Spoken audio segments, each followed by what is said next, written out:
It's time to wake to sleep with Sleep Science Today, where we learn to sleep well with your host, Andrew Colsky on UK Health Radio.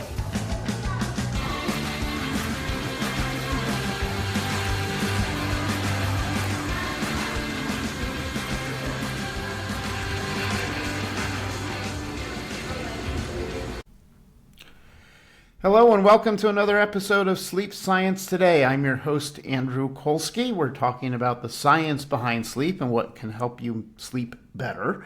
Today we have an important guest. Her name is Lissa Coffey. She is spokesperson for the Better Sleep Council and a best-selling author. So welcome to the show, Lissa. Thanks, Andrew. This is going to be a lot of fun. I'm so excited to have you here because in our initial conversation, you had so much information. I was getting overwhelmed. I said, we've got to get out and share this with the audience. Absolutely. I love it. Sleep is my thing. Perfect. So today we're going to talk about the concept of should you sleep alone? And I know, I get a lot of questions as a clinician from people who are married or in a relationship or maybe just have pets or something, and a lot of questions about the pros and cons of sleeping alone or sleeping together and so on and so forth. And that's the stuff we're going to dig in today. So let me start off and just ask you, how important do you think it is that couples share a bed? So there's a lot of pros and cons to this, right? A lot of people say that, to have a very strong relationship, you need that bonding time in bed. But when you're talking about time together, you're talking about quality time and also quantity time. There's no doubt that when you're sleeping together in bed, you're getting quantity time. But is it quality time if you're not sleeping well? No. Sleep is essential to a good relationship. If you're not getting a good night's sleep, you're more likely to argue, be grumpy, get on your partner's nerves, all that kind of stuff. So I think it's good if you can sleep together and get a good night's sleep, but not everybody can do that. Yeah. No, I've spoken with some people who, they say that they're a cuddler and they like to be able to have someone next to them. And I've also had clients who say, the concept of someone, even the body heat close to me, really bothers me. Have you dealt with those types of issues? Yeah, there are a lot of obstacles for couples who sleep together. And one of them is temperature. That is a big one. One side of the couple almost always wants it cool, like keep the window open and turn the air conditioning on and, I don't want any blankets, I just need a sheet. And the other person's like, I am freezing, And that's just, I hear that so often. That's probably the thing I hear the most often from people. And I'm in a relationship like that. My husband, it runs hot. He just runs hot no matter what. And I'm like freezing all the time. So the way we solve this, and this is a tip that is kind of making the rounds right now. I think it's called the Swedish sleep technique or something like that. I haven't heard that one yet. Yeah, this is really good. So you have one bed, right? So you have one mattress, like a king size mattress. We definitely need a king size mattress because you need enough space to do this. And then you get 2 sets of twin blankets, and you each have your own set of blankets. Excellent. So he has just a sheet, the one sheet goes over both of us, and he has a very thin twin cotton blanket. That's it, which he hardly ever uses, even in the winter. I just don't understand it. And I've got a sheet, a blanket, and then my weighted blanket. And I'm all cozy and cuddly, And then we have the thermostat set at 68, which is kind of the top range of what you want. You want the room to be cool, but you want yourself to be warm. You know what I mean? Right. That's the key to getting a good night's sleep.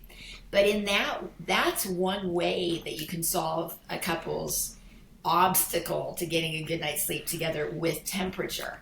But there's so many more than that. There's like one person works a night shift and one person works a day shift. And then what do? Your shift's in the night. There's very little time you spend in bed.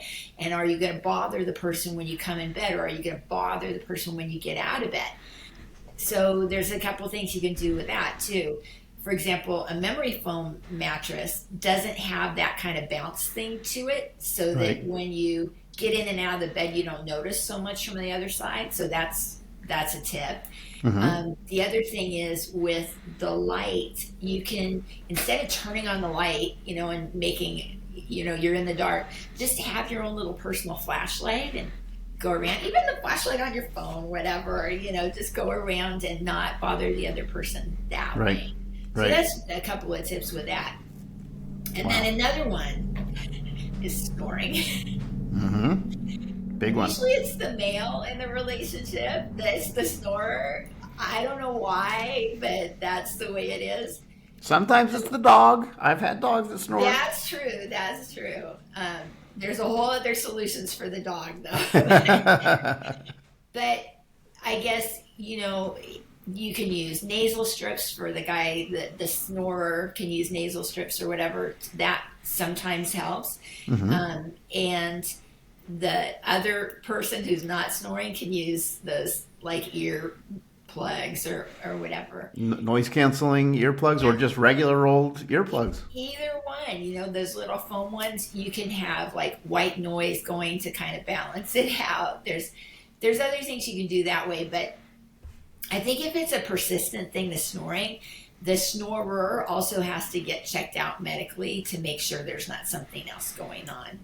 Yeah, it's hard to live with a snorer, especially if you're a light sleeper. That could be.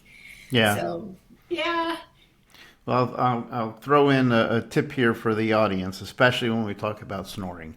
If you are the bed partner of someone who is snoring, and clearly the snoring is bothering you because you're aware of it, also pay attention to see if there's a time when they seem to kind of stop breathing or take a break in their breathing and then get this big gasp of air, because if you're hearing that happen, you definitely want to have them checked out for sleep apnea, right? There you go. Yeah, that's really important. And then that's important for the partner to know, because who else is going to be able to catch that, right? Right. And sleep apnea could be very serious. Yeah.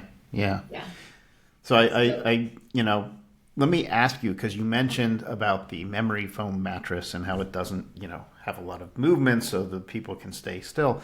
What's the deal with memory foam currently? I know when it first came out, when people were sleeping on memory foam, they would say it gets really, really hot and it trapped all their body heat. What's the current status? Oh, there's, every day there's so many advances in mattress technology. It just blows my mind. Now there are like built-in gel cooling pads and all kinds of stuff. And really, a mattress is such an individual decision that you really need to go to the mattress store and we call it test rest them, right? Just actually take your shoes off, lay down on the bed and stay there for a while, like roll around, go in your favorite sleeping positions. If you're sleeping with a partner, take your partner with you. A lot of times there's a difference in preference for the firmness of the mattress, but that's been solved by technology too, because you can get, number beds or whatever, so you can adjust the firmness on either side. Right. So, I mean, if you haven't been in a mattress store in a while, you got to go, because it's like, it'll blow your mind. Well, I always threaten that one day if I open my own mattress store, I'm going to have it open all night so people can actually sleep on the mattress for one night and see what it's like. I love that idea. That's brilliant. That's brilliant. It's there's no other way to test it. You can't lay down for 5 seconds and say, oh, this will be great. It's just hard. I know. So, yeah, it's fun. It's fun going. Yeah. Well, okay, so let's ask this. So you shared several tips about what they can do if you have bed partners sleeping together, trying to deal with various issues, temperature, snoring, etc. But let's say they try these tips and they've tried different things and it's just not working. What do they do? Is it okay to sleep apart, or is that going to damage the relationship? No, I totally am on board with this because sleep is so important to us individually and also to our relationship. So, whether you have separate beds in the same room or you have separate bedrooms, I think Hmm. that's totally fine. And we need to normalize this. I mean, I think that there's kind of a stigma now like, what, you guys don't sleep together? You're a couple, you're married. What is the deal? Is something wrong? It's like, no, something is right because we're honest enough with each other that we value our sleep and it's actually helping our relationship because we both are healthier. Hmm. So I'm all on board with that. It's totally fine. Wow. Okay. Well, that's good because I know there's a lot of debate out there about that, and but ultimately, at the end of the day, literally at the end of the day, when we're sleeping, we're asleep. We're not aware of what's going on around us. We're not aware of what's happening. Now, as we're Yeah, falling asleep, yes, we know there's someone there. Maybe they're cuddling and so on and so forth. But actual sleep time, you should not be aware of anything. exactly. And I mean, if you want to spend time cuddling together and then go to your separate beds or your separate rooms, you can do that. Hmm. I mean, that's totally fine. It's such a personal preference that you got to figure it out for yourself. There's not one size fits all for this solution. Hmm. Everybody's different. Every relationship is different. But the thing is, if you're happy with the situation, good for you. Great, you do you. Right, right. Well, we mentioned the word cuddling here, and I want to follow up on that for a second. So, stereotypical men and women, I would assume that people say, well, men just don't seem to be cuddlers and women want to be cuddlers. But tell us the reality. What goes on with cuddling? Yeah, so the Better Sleep Council did this very extensive survey looking at sleep preferences within couples and everything. And we looked at who prefers to cuddle more, men or women. The Hmm. men actually preferred cuddling more. Really? Yeah, yeah. So I think they like to feel the closeness. Maybe they, being men, I don't know, maybe they thought it would lead to something more. I mean, there's a lot of reasons you could say, Right? oh, yeah, let's cuddle, honey. Right. I'm going to warm you up. Um, but yeah, men, and I think it makes sense to me because there's only men don't have many opportunities for physical touch the way women do. Like Hmm. women, we hug our friends, we hug whoever, we're huggers. And men are more like, hey, buddy, how are you? Hey, high five and fist bump, that kind of thing. So Hmm. maybe at the end of the day, when they're just tired and they want to like relax and shed the stress of the day, then a good cuddle helps them to do that. It helps to balance the nervous system. So that could be. You said that was based upon a survey that was done. Did the survey look at the age? Like, was there a difference in the answers depending on whether the people were younger or older or anything different? I'll have to look at that. Let me see.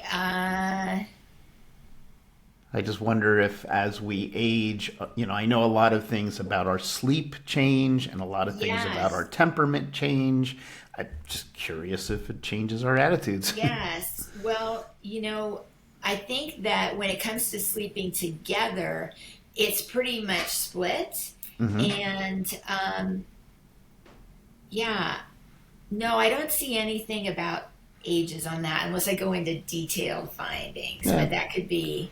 But I mean, that's an interesting question too, you know?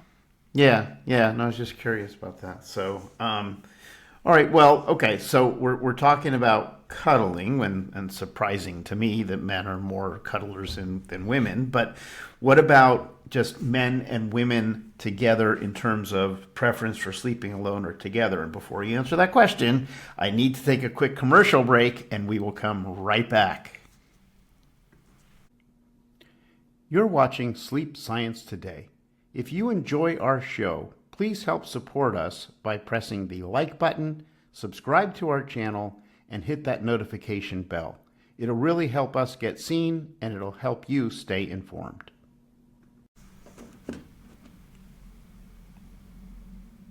Okay, we are back on Sleep Science Today. I'm your host, Andrew Colsky. We're speaking with Lissa Coffey. She's a spokesperson for the Better Sleep Council and a best-selling author. And when we took the break, I had just asked the question about men and women sleeping alone or sleeping together. What's the preference? So again, men tend to prefer sleeping with a partner than not. Huh. Which, yeah, I mean, it might be a surprise, but okay, as a woman, I kind of need like space when I sleep. It's like I've had all these people coming at me all day. It's like, finally, I get to be alone. So I kind of prefer like the not cuddling and just let me sleep. Let me get to sleep as fast as possible so I can get as much sleep as possible. That's kind of my thing. So maybe other women are the same way.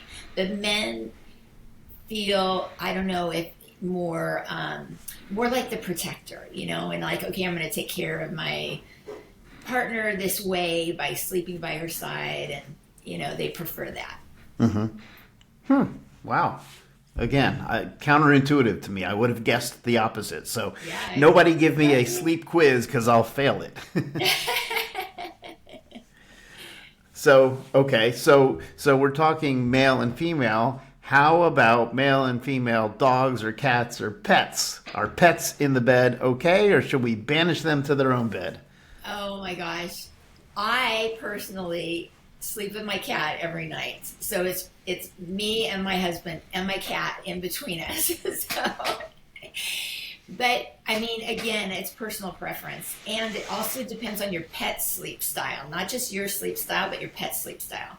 Because some pets, they have dreams, especially dogs, they have dreams, and then they'll be like kicking their legs and whatever. Okay, if the pet sleep style is interfering with your sleep, put them in a crate, put them in their own sleep bed. Don't let them sleep on your bed, because again, it's going to affect your sleep, and your sleep is what's important here. The dog can take naps all day, but you don't really have that luxury, right? I think cats are a little bit easier. But cats also, especially when they're young, tend to be more nocturnal. So they'll sleep more during the day and they'll be more awake at night. I have an older cat, so she sleeps all day and all night. So she's not getting up so much and bothering us.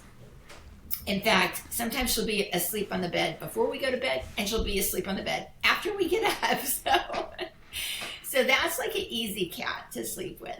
Right. But if you've got a little kitten who in the middle of the night decides, let's play, and they start like jumping after your toes and things like that, it's like, okay, it's going to bother my sleep. So you're going to have to figure out a solution, whether it's keeping your door closed and letting the cat have the run of the house, or, having a little cat crate, or whatever works for you.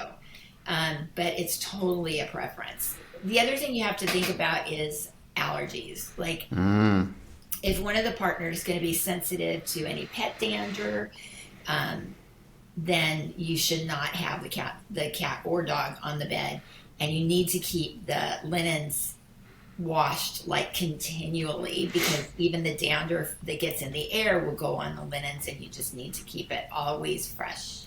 Yeah. Well, as we were talking about the cats, I was thinking back to myself, because I've had several I've always had animals: dogs, cats, birds, turtle, you name it, I've had it. But cats in particular, when it comes to sleeping, cats have their own personalities. And there's those cats who know that at, sunrise or just before sunrise, that is time for them to come and walk on your head and tell you the sun is about to come up. And that can be annoying. And if you have one of those cats, you have to consider whether that's right. I happen to have a cat right now, and the cat that I have right now is, I'm sleeping, don't bother me. So That's really funny. Yeah, sometimes my husband sets an alarm, and sometimes when the alarm goes up and he's just laying there, she'll get up and she'll sit right on top of him. Like, hello, the alarm went off, like, get up. Cats are very, very smart. And my mom's cat, when she starts seeing the sun come in through the window, she hops off the bed, goes on the counter, and opens the curtain. Like, oh, really? Just her paw, like, she wants to look outside, and then that ends up waking my mom up because she's like, oh, where's the light coming? It's okay. Good morning. Wow. See, and I can see the situation where the couple are trying to decide whether to sleep together or sleep apart. Maybe one of them is a loud snorer and the other is not. And they ultimately decide, let's sleep in different rooms. But then they have to have the custody battle argument over the dog or the cat. Yeah. So you have to get two. Right, there you go. That'll solve it. I don't know. To me, it's like pets are like therapy. You know what I mean? Like there's a lot of studies done these days about how cats help us regulate our blood pressure, and they alleviate depression, and they can actually energetically take away negativity out of our bodies, So I think it's great. If you have a pet and you can sleep with your pet, I think it's fantastic. It's like, to me, it's medicine. It makes me really happy. Right. But doesn't work for everybody. Yeah. Wow. Man, I just think my cat happens to be a long-haired cat, and long-haired cats get hair every place possible. True.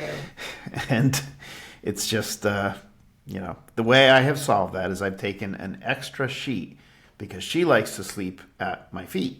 So I've taken an extra sheet just for like the bottom 2 feet of bed, and I place it where she sleeps. So she gets all her hair and everything on that extra sheet, and it makes it easier to clean off and keep That's it clean. so smart. That's so smart. That's great. And when cats sleep at your feet, that means they want to protect you. Really? There's all this psychology behind, where I did some segments on this because I'm on Instagram for the Better Sleep Council too. If anybody wants to follow my sleep tips on Instagram. But if a cat's sleeping at your feet, that means they want to protect you. If they're sleeping at your head, that makes them think that you are their mother, and they just want to be close to you. Yeah. Oh, I never knew that. That is. And if they're sleeping right on top of you, then that's them trying to heal you. Wow. They're trying to help you emotionally regulate. Interesting. Wow. Yeah. Very interesting to know. I did not know any of those things. We have so many fun little segments like that. I looked at, I can't off the top of my head remember, but there was how people talk about your sleep position and what it says about you? Mm-hmm. They have those things for dogs too. Oh, really? Dog sleep position. Yeah, I did a segment about those too. Pretty interesting. Wow. Maybe I'll have to have a show about animal sleep. I never thought about that. Yeah. That could be interesting. So, okay. Well, let me ask you the age-old question and see if you have an answer for me. Does size matter in terms of the size of mattress that you have? Absolutely. Absolutely, size matters. I mean, okay, so if you're a couple sleeping together, you want to at least get a queen bed. If you, a twin is really made for one person. And then there's twin extra long, which is made for teenagers, and it goes in your dorm room because you're taller and you need the extra length, right? Mm-hmm. But there's not enough space in the room to put more than a twin bed. So you get twin extra long for those ages, right? Mm-hmm. A double is more for when you have two little kids sleeping together, maybe, twins, like brother and sisters or whatever, because you don't have space for 2 twin beds or whatever. Mm-hmm. So that's when a double is good. Maybe in your guest room, for when you have your grandkids sleep over, a double bed is good. A queen bed is now you can fit 2 adults comfortably. So if you've got 2 adults in the bed, you need at least a queen bed. And then you go up to king size, and there's 2 different king size. There's the regular king size, which some people call Eastern King, mm-hmm. which is a little bit wider and a little bit shorter. So you get more space left to right when you're laying down, mm-hmm. but you get less space on the bottom. And then a California King, it's a little narrower, but you get more length. So it depends on what you like. I live in California, so I thought that was the only kind of bed we had. Like when I first bought a bed, I'm like, oh, of course I'm getting a California king because I live in California. But, so now I'm just used to it. So that's what I get every time. Right. It's a little bit more difficult to find California king sheets than it is just regular king sheets. You always need to look when you're shopping for linens. Is it a king sheet or is it a California king sheet? But again, the best way to know which size is good for you is go to the mattress store. Both of you lay down, say, okay, do we have enough elbow room? Am I going to be kicking you in the night? You know, are your feet hanging off the bed? You know, okay, if you have the dog, or, you know, get the king, one of the kings for sure, because especially if you have a big dog. I mean, come on, that's like another person in the bed with you. Or if you're a family and you got little kids who want to crawl into bed with you, I mean, you got to get the biggest bed you can afford. That's what I say. The highest quality mattress and the largest size that will fit in your room and your budget. Well, I got to ask a question, and it may be an unfair question, and you may not have the answer, but I'm curious. Maybe you do. Do you know why they call it a California king? I have always been curious. You know, I really don't. The only thing I can think is that because of the shape of our state, it's a little bit longer. But I don't know. Maybe it was invented in California. Because that's a really good question. I'm going to have to Google that. Yeah, I need to look that up someday. So, well, you know, one other comment about the size of the bed in the room is that obviously we all live in different places and we all have different sized bedrooms. And sometimes you can't fit a king bed in the bedroom. But, you know, one of the important things, and I'm sure you have additional tips to add to this, which is when we talk about people getting good sleep, we tell them, don't have a TV in your room. Don't have all these extra things in your room. So if you take all those things out, you get more space, you can have a better bed. But fill me in on that. And actually, before you fill me in on that, let me stop for another commercial break, and then we'll come back and we'll talk about that. So we'll be right back. You're watching Sleep Science Today. If you enjoy our show, please help support us by pressing the like button, subscribe to our channel, and hit that notification bell. It'll really help us get seen, and it'll help you stay informed. All right, we are back. This is Andrew Colsky with Sleep Science Today. We're talking with Lissa Coffey from the Better Sleep Council and an author. And we're now talking about sort of the hardware of sleep, the beds and the spacing and your room and what should you have. And before we left, I said, you know, you shouldn't really have a TV or certain other things in your bedroom, and that'll give you more room for a bigger bed. So give us some more tips and background, Lissa. So you hit on a really good point there, because technology is a huge issue in sleep disturbances these days. We are on our phones, on our laptops, on our tablets, like way, way, way too much. So before going to bed, at least 1 hour before bed, no screen time at all.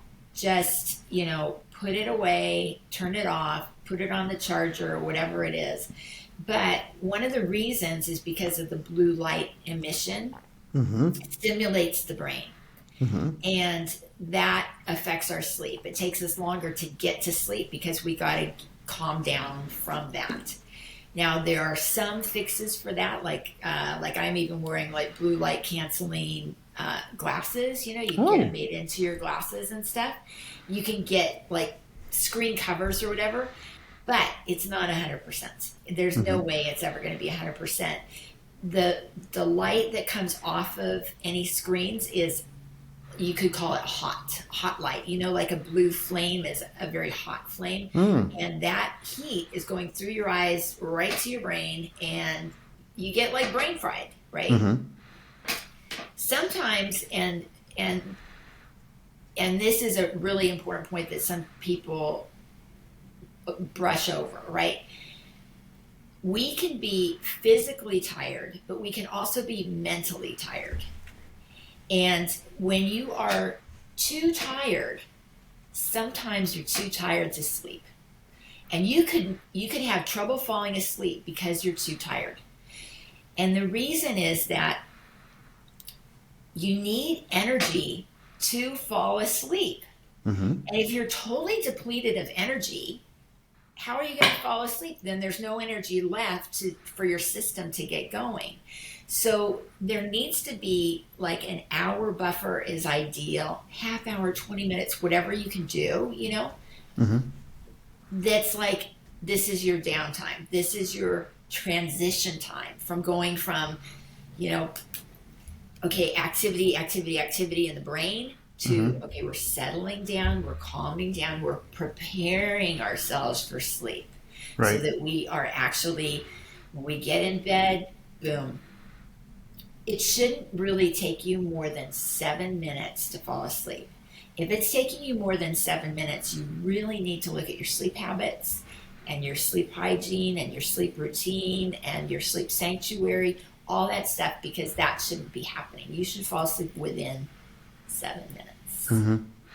All right, So well, the TV, though, is a big one because a lot of people, that's almost like a status symbol, having a TV in the bedroom, and I'm going to be in bed, and I'm going to fall asleep in front of the TV, or we're going to watch movies on TV and eat popcorn in bed, and it's just so cuddly and cozy and all that. But the body gets used to the activity that's there, right? If you're working in bed, it thinks this is your workplace. If you're watching TV, it thinks this is your home theater. You're not sleeping when you're working. You're not sleeping when you're watching the movie, right? But if the bed is only for sleep, then the minute you get into bed, your body's like, oh yeah, sleep time, right? Right. So we need to get ourselves into these really good habits. So yeah, don't eat in bed. Don't watch TV in bed. Don't work in bed.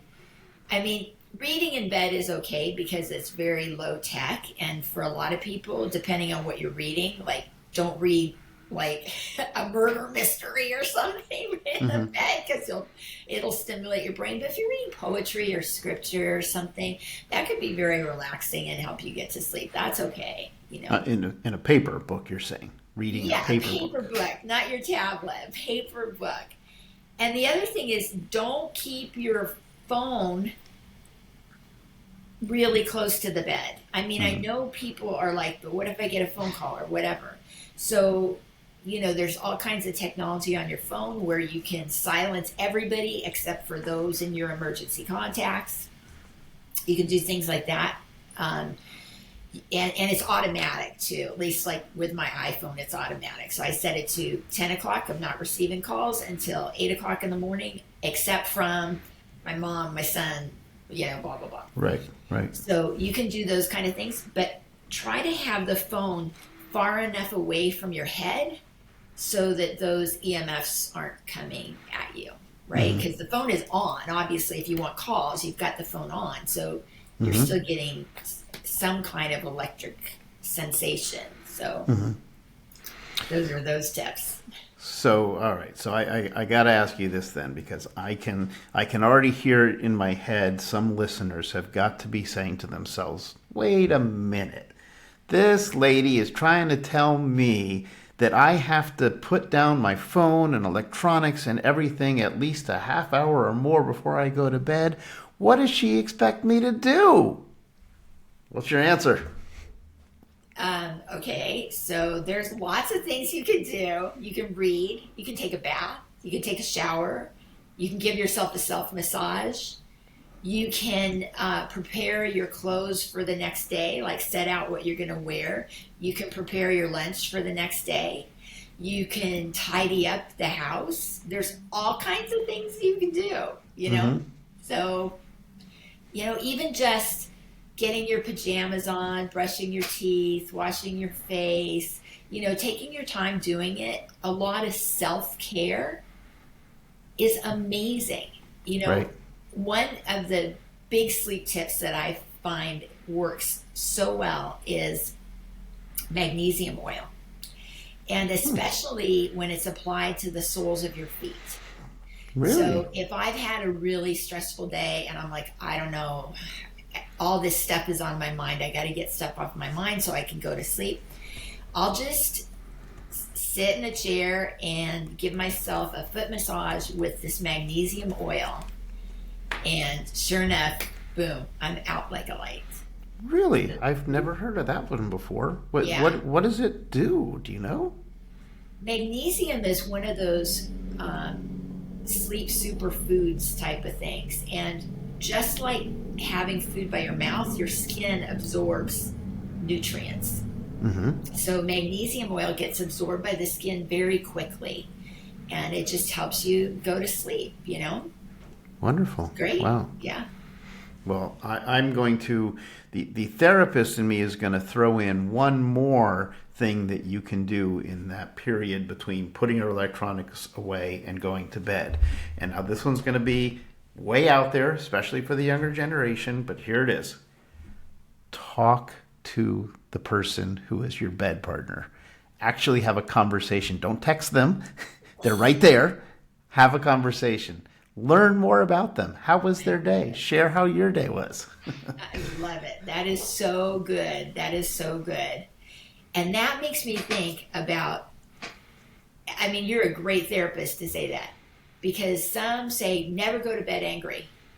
I'm saying if you're angry, go to bed. Don't stay up late arguing and getting mad at each other, because that's going to interfere with your sleep. Mm-hmm. What you should do is go to bed, go to sleep on it. Chances are when you wake up in the morning, you're not even going to remember what you were fighting about. Right. Just like, sure, go to bed angry. Don't exhaust yourself fighting about something that's probably meaningless. Right. All right, so we've talked a lot about what you should not be doing in bed. You shouldn't be on your phone. You shouldn't be watching TV. You shouldn't be doing work. The only thing you should be doing is sleeping. But let's be real. What about intimacy? Tell us about that. A-okay. Yeah. This bed should be for sleep and sex. That's it. Mm-hmm. And yeah, this is part of the survey we did too, to find out, how many people are having sex, how often are they having sex. Obviously, we're older, so I can say younger people are having sex more often than older people. That's just the way it goes, right? Mm-hmm. But yeah, that's totally fine. And actually, from an Ayurvedic or from a natural holistic healing point of view, that's sometimes a good way to get yourself to sleep too, because around the best time for sex physiologically is between 10 p.m. and 11 p.m. Mm-hmm. So if you want to get to bed by 10 p.m., there you go, have sex, and then that'll help you get to sleep too. Mm-hmm. I mean, you don't have to go crazy and get so worn out. It doesn't have to be a circus. Just have sex and then go to sleep. Right. Well, I wonder, I don't know, but does the Better Sleep Council have any data on, we hear how, men think about sex, I don't know, 60 seconds of every minute or something, versus women. What are the real numbers? Do you have data on that? And I may be kind of catching you off guard. Yeah, so this is really interesting about, they asked the question, if you had 1 extra hour in a day, how would you use it? Mm-hmm. And most of the men said, oh, I'd have sex, and most of the women said, give me an extra hour's sleep. So that was kind of the thing. But a lot of people said, oh, I'd spend more time connecting with my family, things like that. But yeah, that was definitely a difference between men and women. Mm-hmm. Yeah. So, and also interestingly, in the same sleep study, parents tend to report, parents who have kids age 18 and younger tend to have more difficulties sleeping than other people.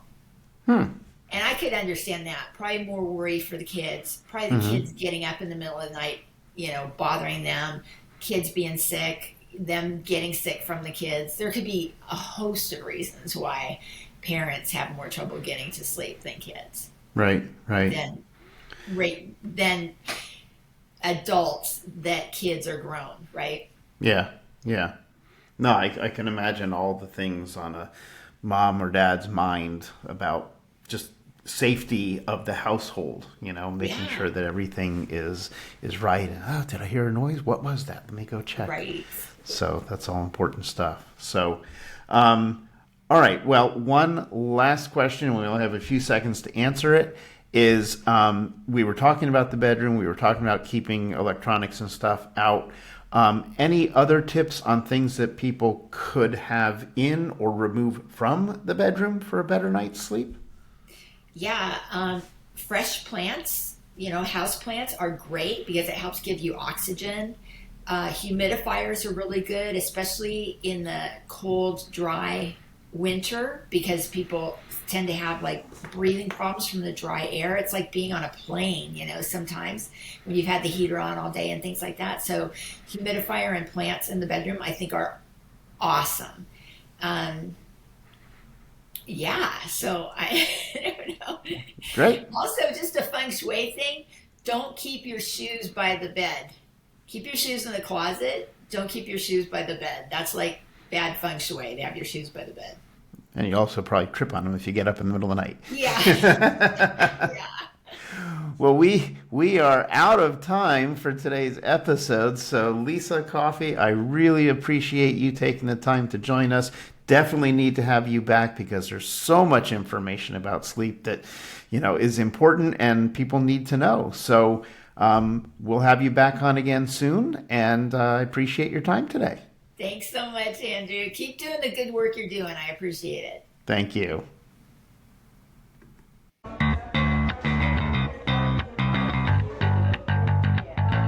Thank you for listening to Sleep Science Today and learning how to sleep better with your host, Andrew Colsky, on UK Health Radio.